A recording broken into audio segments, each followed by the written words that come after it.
One common misconception about the Jim Crow era South was that it was simply applied to voting rights. And that is an important element of this. But we need to remember that the Jim Crow is about segregation.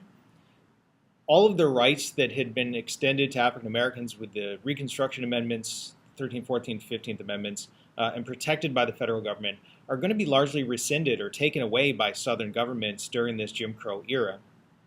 What's more is that race is going to become an explicit issue to drive a wedge between the poor white and poor black farmers during Reconstruction.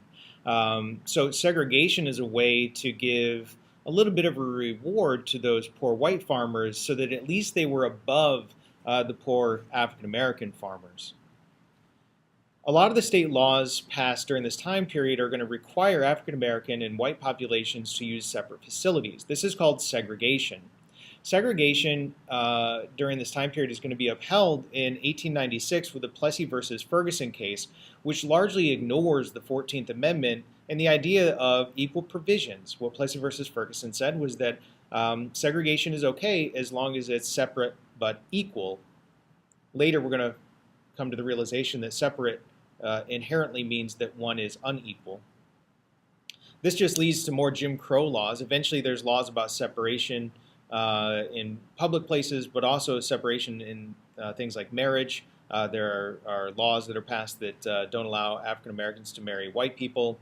And we can see that not only is the federal government abandoning African American freedmen, but now they're also using the courts the federal courts are being used to legitimize discrimination. We call this de jure segregation or segregation by law.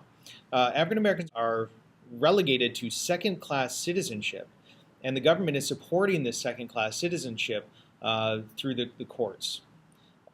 This is more than just voting rights. This is daily lives, and it's all being supported not only by law, but by those vigilante groups that are supporting this white supremacist effort.